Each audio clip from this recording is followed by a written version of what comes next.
Oxon 3 Comunicación Natural. Toyota.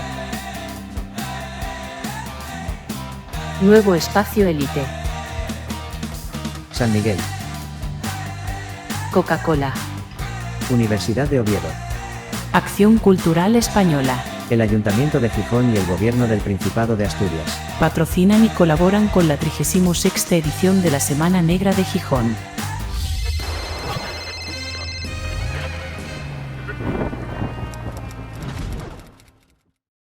La modernidad y la técnica, yo siempre quiero tener el libro al lado, por si acaso me he traído el mío, pero ahora ya no nos los ponen porque está en las pantallas la portada de tu libro. Con lo cual, pero para mí, yo que soy como Linus, el personaje de Charlie Brown, que llevaba la mantita siempre con él, yo necesito el libro porque si no, no me siento con confianza. Y más que nada porque como me los leo muchos meses antes, al llegar al día de hoy no me acuerdo de qué trataba el libro.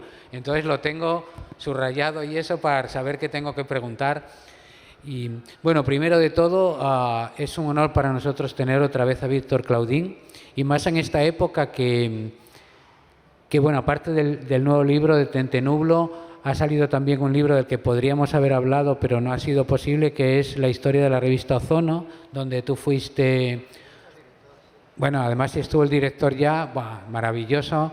¿Qué diablo? Súbete y siéntate. Y hablamos un poco de Ozono también con el libro. Esto es la Semana Negra, podemos hacer eso o lo que queramos. Pues os contaba que además fue una revista para la gente de mi generación y la generación anterior fundamental y básica, porque nos enseñó muchas cosas. Yo el otro día me compré un libro de Rafa Chirves que recogía los artículos que habíais publicado en la revista y me pareció sensacional, pero sensacional el trabajo que era Ozono. Hablamos un poquito, si te parece, de Ozono luego y ahora empezamos con Tentenublo. Una de las ventajas de ser el director de este invento es que si quieres presentas y si no, no. Lo cual, hay veces que te apetece presentar a alguien una novela, pero dices tú, se va a notar que no me gustó, así que mejor que no lo haga. Yo no pensaba presentar Tentenublo, no era mi idea, pero no sé por qué, cuando llegó la Semana Negra y andaba por allí, la cogí a verla, ¿no? Y me puse a leerla y como cuando me di cuenta me la había leído, dije, pues ya. Porque me parece que habla de una etapa fundamental para entender el ahora.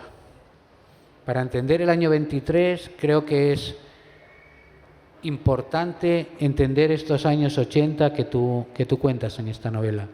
Yo cuando la estaba leyendo estaba pensando, este tío está haciendo el Bajo el Volcán nuestro, porque no hacen más que beber y tener la mente, consumir, digamos, más que beber. El volcán se bebía sin parar, pero aquí además se toman otras sustancias. Y estabas haciendo como una cartografía de un tiempo, de un país, en que probablemente desde la aparente banalidad se estaba escribiendo, o sea, estaba preparando lo que iba a ocurrir muchos años después, ¿no?, en nuestro presente. Y a mí me estaba llamando mucho la curiosidad ver cómo estabas contando una época que era determinante para entender cosas que vinieron luego, pero que era como una fiesta, ¿no? Esto era como estar leyendo Bajo el Balcón, Madrid era una fiesta, o sea, eran continuamente que te traía esta novela a la cabeza títulos de obras que aparentemente no tenían nada que ver, pero que tú estabas diciendo, caray, esto se podía resumir o contar así. Y la novela es un descenso a cínferos continuo. Cuando crees que ya has bajado a un círculo del infierno, aún hay otro círculo debajo y puede aumentar. Como quiero que os cuente la novela, no contarla yo, pero sí quería hacer algún apunte que a mí me resultó muy interesante. En realidad hay dos personajes fundamentales. Uno que es Marcos y otro que es Rubén. De Marcos sabremos muy poco, de Rubén sabremos muy poco al final. Porque yo creo que Marcos tiene una presencia escasa, sin embargo, para lo que quieres contar. Y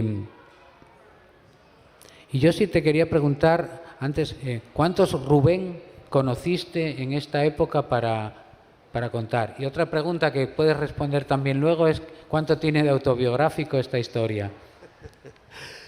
Hola, buenas tardes. En primer lugar, muchas gracias, Ángel, por estar aquí y sobre todo por haberme elegido, entre otros, para también presentar mi novela.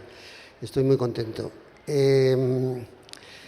Efectivamente, los años 80 eran años que se prolongaba lo que había sucedido en los años 70 tras la muerte de Franco, del dictador.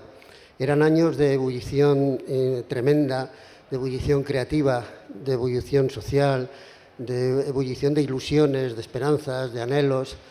Pero en los años 80 ya empezaba un poco a formarse la sociedad que venía. Y esa sociedad que venía también se alimentó de muchas adicciones. Yo fui un protagonista, sin quererlo, pero tenía una sala importante de la noche en Madrid que se llamaba El IGM, que era grande en Malasaña y que por la que pasaron muchas cosas. Y prácticamente fue un centro cultural. Y entonces viví durante unos cuantos años intensamente la noche e intensamente esas adicciones. Lo que tiene de mí esta novela es mucho, y al principio yo no sabía cómo iba a tomarse en el exterior. Yo la quería soltar, esta y una que va a venir a final de año, que es Blackout, que también prolonga lo que yo cuento, ese ambiente, esa atmósfera, solo que con historias muy distintas. Yo viví la noche y sus adicciones, y yo no pretendía hacer lo que ha contado Ángel, que él ha sacado de la lectura, que es lo que los lectores están sacando, y es que describo aquel tiempo. Yo no pretendía eso, yo pretendía hacer una historia. Lo que pasa es que el material de esta novela, tanto como el de esa que sigue, me lo encontré en el cajón o en un archivo hace 4 o 5 años, material que yo había escrito en aquella época. Cuando uno escribe, todo escritor sabe que, todo escritor no, porque hay escritores de muchas maneras y cada uno encuentra su camino. Pero yo soy un escritor muy impulsivo, muy temperamental, y escribo. Y luego es cuando recojo eso y lo transformo en literatura, en una historia, en una novela. Me encontré con ese material en bruto y de ahí confeccioné estas 2 novelas. Y naturalmente tienen mucho que ver. Y desde luego he conocido a muchos Rubénes, incluso hay muchos de aquellos que ya no están. Lo que yo también quería contar en la novela, que es una novela que también yo no lo pretendía, pero lo que plasma es un camino de autodestrucción, era el encuentro entre 2 amigos, hay algo de amistad. Uno de ellos salta de ahí y se libera y se va al campo y rompe con esa historia, y otro permanece enredado. Yo salté y me fui fuera de la capital y de las noches, pero hay mucha gente que se quedó enganchada, que ya entonces desapareció y que ha ido desapareciendo porque nos castigamos mucho. Fue un tiempo muy hermoso, muy vibrante, pero también muy terrible. Entonces, todo eso es lo que conforma esta novela, que además tiene por título Tentenublo, que me gustaría explicar, que además de ser una palabra que a mí me gusta, es muy hermosa, explica mucho lo que cuento, que es Tentenublo es un toque de campana, un toque de campana que creo que todavía se hace en algunos lugares, creo que de Aragón, pero que antes era bastante más frecuente. Es un toque de campana que a manera de sortilegio se da para evitar que la tormenta de pedrisco, de granizo que está llegando, o se desvanezca y solo sea agua, o que se pare o se desvíe, o lo que sea, que no afecte a las cosechas. Eso es Tentenublo. Y aquí de lo que se trata es de detener o desviar las tormentas que se vivieron entonces. Sí, lo que te comentaba antes de la escasa presencia de Marcos, que es el que se salva en la novela. Es Rubén el protagonista, siempre le están pasando cosas, Marco lo puede ver o o puedes utilizar el punto de vista para contar desde él, pero no está. Es decir, es un testigo. A última hora es el testigo ocular que lo cuenta, digamos, ¿no? Hasta donde él sabe.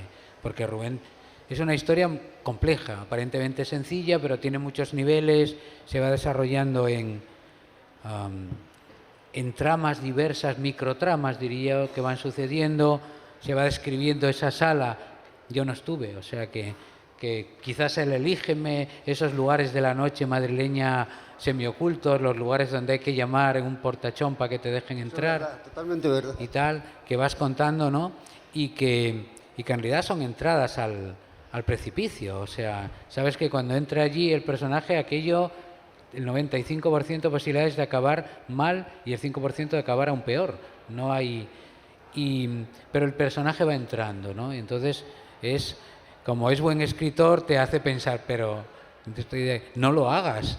¿Qué vas a hacer? Pues si esto va a ir mal, pero él lo va a hacer, ¿no? Alguien que es inteligente, porque creas personajes inteligentes. Todos, las chicas también son todos inteligentes. El problema es que como si la atracción del mal fuera tan poderosa, que no hay remedio para ello, ¿no? Entonces, todo esto no hay salvación que vas contando.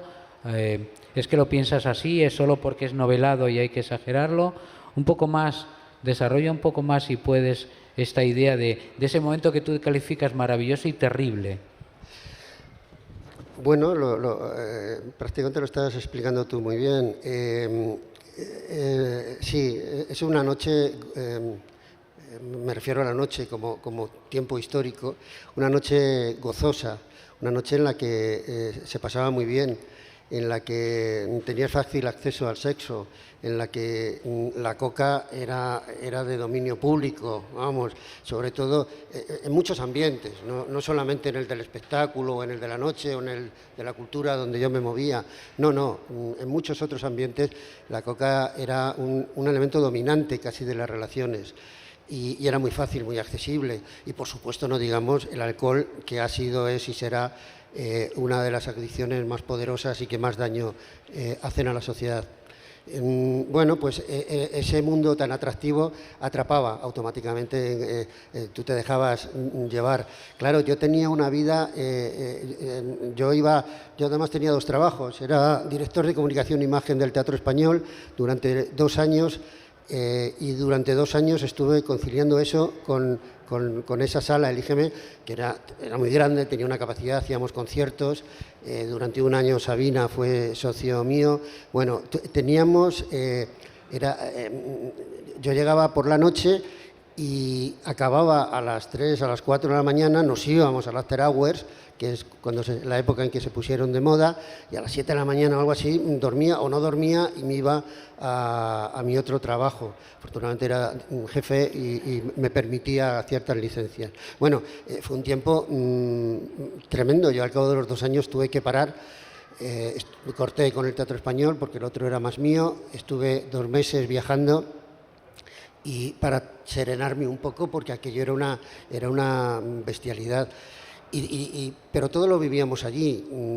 Hay toda una serie de personajes que a lo mejor algunos os suenan, Javier Crae, Moncho Alpuente, Carlos Tena, en fin, toda una serie de personajes que todos los días nos encontrábamos allí, todos los días, y que todos los días acabábamos seguramente también en algún after hours, ¿no? Bueno, porque hombre, es un mundo fascinante, lo único y yo en aquel tiempo ya publiqué mi primera novela, es decir, no estuve totalmente al margen de una vida sensata, pero desde luego era muy atractiva y caímos mucha gente en eso. Quiero decir, cuando yo digo que publiqué una primera novela, se hacían muchas cosas. La capacidad creadora en aquel tiempo fue muy grande. Se hicieron muchas experiencias periodísticas, culturales, teatrales, etcétera. Se hicieron allí en los años 80, a pesar de que vivíamos ese ambiente no sé, de círculos infernales, ¿no? Como tú decías.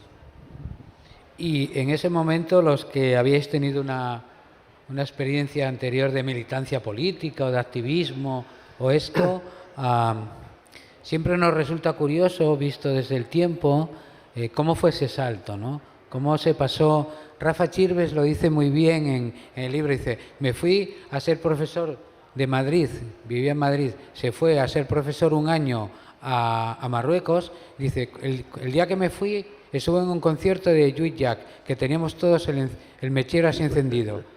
Y el día que volví un año después, estaba todo el mundo cantando terror en el hipermercado, horror en el ultramarino. ¿Qué diablos había pasado en España en un año?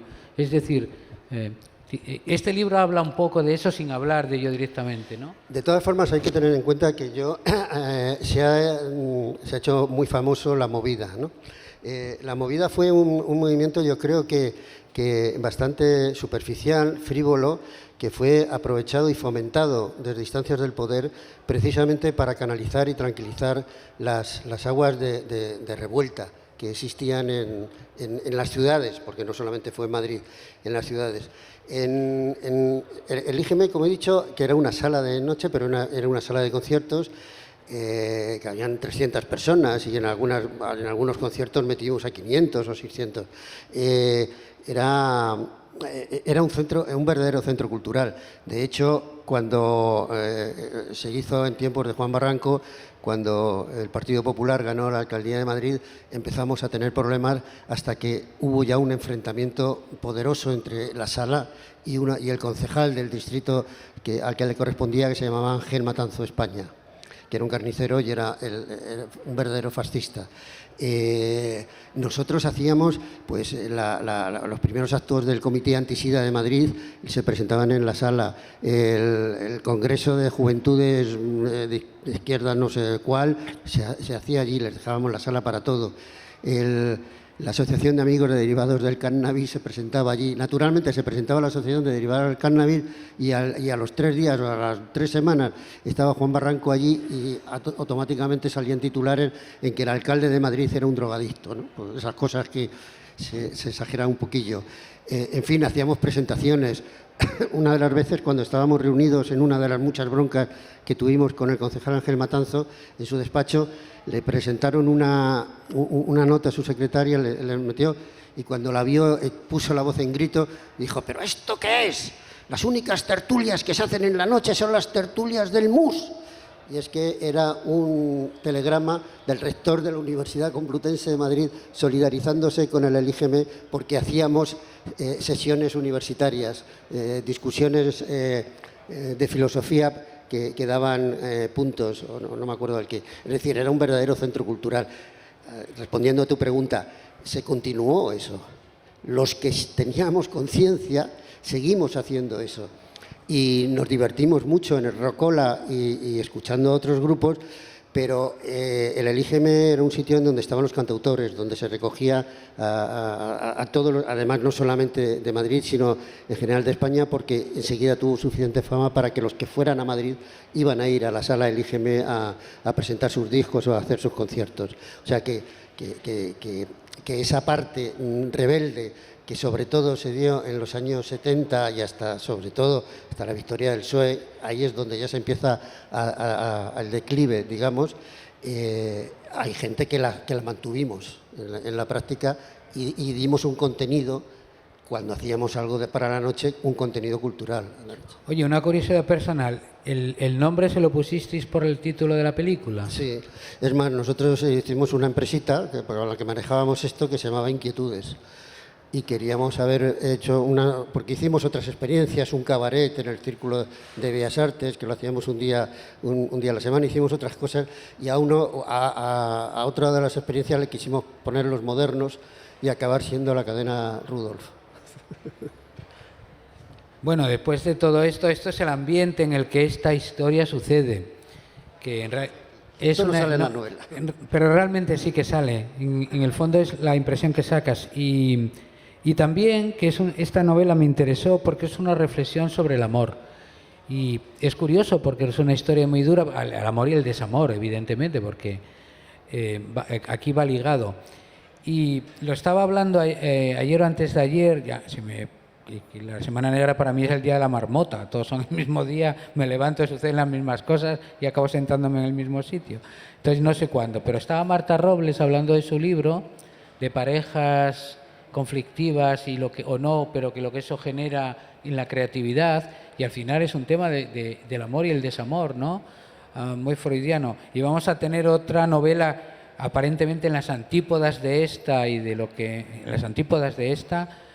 Cruz Sánchez Lara, que se llama Maldito Amor con H, que es otra visión desde otro punto de vista social, de clase y de todo diferente, pero que tiene como hilo este sentimiento que es el del amor. Esta novela se basa en amor, es decir, el amor y la desesperación del amor, el deseo que nada lo consigue llenar, que ni siquiera la persona que puedas elegir te satisface. O sea, es una novela de la insatisfacción también. Y eso me resultaba muy interesante porque, bueno, puede que esté usando palabras, que es lo mejor que tiene la literatura, es que después del placer de la lectura viene la reflexión. Y eso es lo que tienen las mejores novelas, que luego te permiten, a partir de ese texto, reflexionar otras cuestiones más banales o más profundas, dependiendo. Y aquí me parecía que esta novela es una novela que trata el amor y el desamor, la insatisfacción continua, que tiene mucho que ver también con lo que está sucediendo en tu novela. Claro, además es que las adicciones son generalmente un reducto para las frustraciones, para las insatisfacciones. Y naturalmente el personaje lo que vive es eso y puede ser una de las razones por las que está atrapado en esa maldita red. Bueno, como nos queda poquito tiempo, vamos a utilizarlo, si no te parece mal, para hablar de la revista Ozono. Para mí me hubiera encantado tener una mesa redonda con... Eso va a funcionar yo solo, no te preocupes.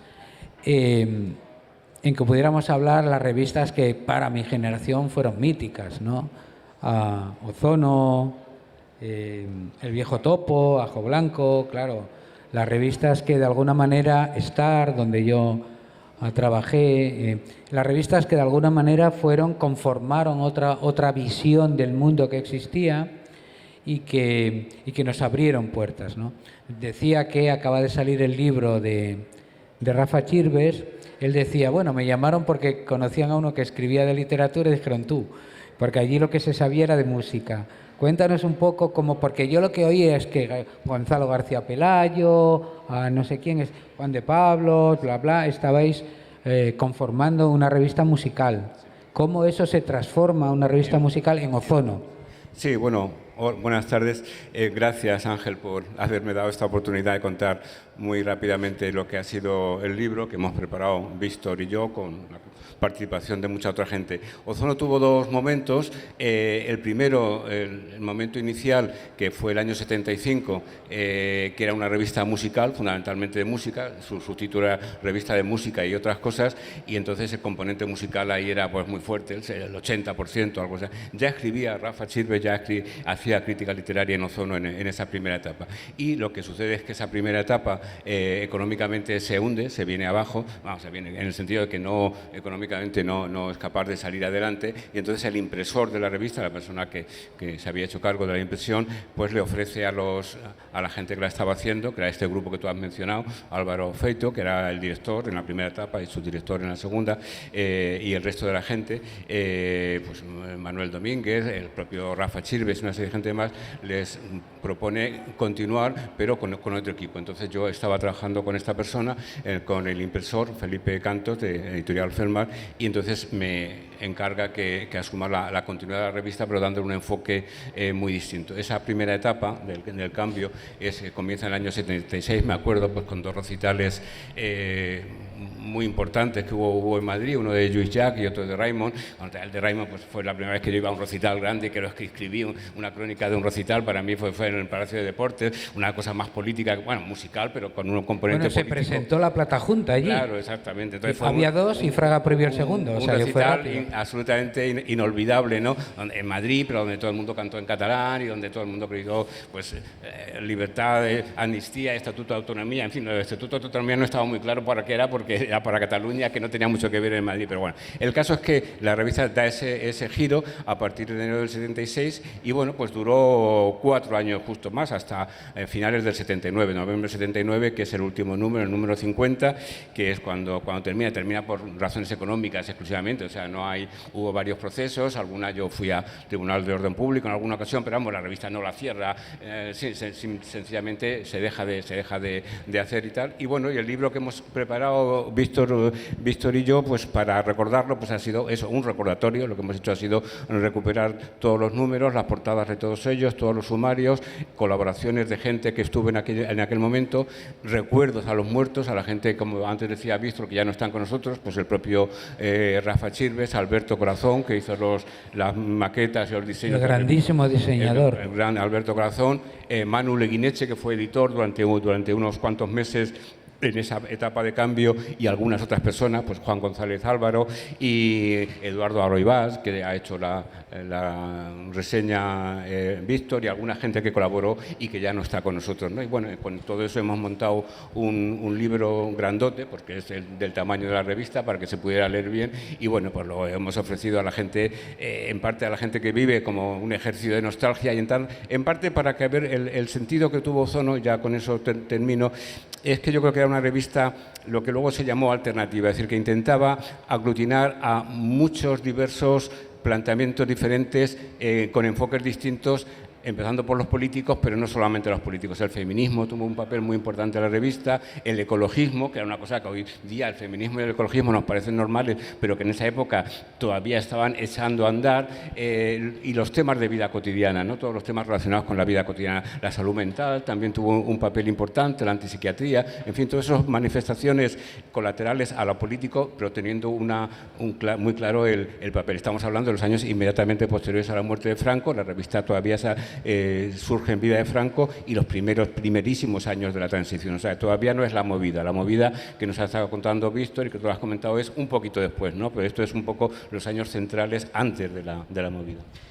Sí, como yo solo me conservo un ejemplar porque las casas son pequeñas y entonces la memoria es frágil. Ahora te cuento, no. La memoria es frágil, entonces solo me quedé con un número. Pues yo siempre fui desde pequeño muy friki, muy fan de Paco Ibáñez, y le dedicasteis una portada. Si ya leía Ozono todos los meses, esa la compré, pero vamos, en cuanto lo vi en el primer kiosco. Y bueno, como era fan, iba recortando todo, y eso sí lo tengo. Entonces, que cenamos con Paco Ibáñez, con Almudena Grandes y con Luis García Montero en Langreo, el Día de la República de 2018. Y como iba a cenar con Paco, que tenía una actuación, pues me llevé todos el Ozono, para que me firmase todo, o sea, en plan fan, que diría, este tío está loco, tan viejo y todavía sí. Pero las cosas o las haces o ya no las vas a hacer más. Y cuando cogió la revista Paco Ibáñez dijo, hostia, el Ozono. Esa anécdota no la conocía. Víctor lo conoce muy bien, porque Víctor ha tenido mucha relación con Paco Ibáñez, pero no me había contado eso. Es que nos pasó y claro, tiene la gracia ahora en la foto que está Almudena, está Luis y dijo, hostia, el Ozono. Y yo dije, sí, y tal. Y digo, eso, todavía guardas esto y tal. No le iba a decir que era el único que guardaba, pero tal. Y yo recuerdo que ese tipo de revistas fueron una ventana a la libertad desde una cárcel que era este país. Cárcel a que, como no nos andemos listos, vamos a volver pa'l trullo y pa'l bote todos. Pero esas portadas, esas revistas colgadas en los kioscos, cuando había kioscos, eran la ventana al mundo posible y mejor. Y lo que para mi generación, que teníamos 16 años, 17, 18, que estábamos en el instituto haciendo COU, significaban la posibilidad de la mejora. Íbamos a ir a mejor, no podía ser que no. Aquella portada de la guitarra con la paloma allí, eso indicaba que estaban cambiando las cosas, que el viento soplaba en la dirección adecuada. Y me parece que sois héroes de la cultura de este país, y que como hubo que generar el olvido, que es una palabra preciosa, olvido, pero es terrible. Hubo que generar la desmemoria. Nos olvidamos de esto, de los fundamentos, de la educación sentimental, de lo que hicisteis por todos nosotros y por este país. Cuando este país merecía la pena, y yo creo que la merece todavía, aunque no sé, empiezo a dudarlo, hacía cosas así. Entonces yo no sé lo que dentro de 30 años los que estén sentados aquí estarán diciendo de qué cosas hicimos ahora. Pero creo que hayáis sacado este libro es fundamental, porque es eso, leer es la memoria, decimos aquí, eso es la memoria, para que quede, para que no se olvide. Y novelas como El Tentenublo de Víctor significan que hubo gente que vivió, que ganó y que perdió, pero que no se olvida. Y que son mensajes que se tiran, botellas al mar, a ver si alguien lo lee y entiende qué diablos pasó en esa época y por qué somos como somos, porque si no es incomprensible, si no parece que nada viene de ningún sitio y que es así porque es así, y no es verdad. Tenemos una genealogía y la cultura de la que hablamos aquí, de esa gente, de esta posibilidad de estar en el mismo suelo que está la cultura más popular y más de fiesta, viene de algún sitio. Que venimos de revistas como esta, y vosotros venís de publicaciones anteriores, de La Alerta, de La Hora de España, de lo mejor que hemos tenido. Vosotros representáis lo mejor de este país en una época. Lo único que puedo decir es que os damos las gracias por estar aquí, que va a estar firmando el libro allí y que este aplauso que os vamos a dar significa las gracias de este país. Gracias. Oxon 3 Comunicación Natural. Toyota. Nuevo Espacio Elite. San Miguel. Coca-Cola. Universidad de Oviedo. Acción Cultural Española. El Ayuntamiento de Gijón y el Gobierno del Principado de Asturias. Patrocinan y colaboran con la 36ª edición de la Semana Negra de Gijón.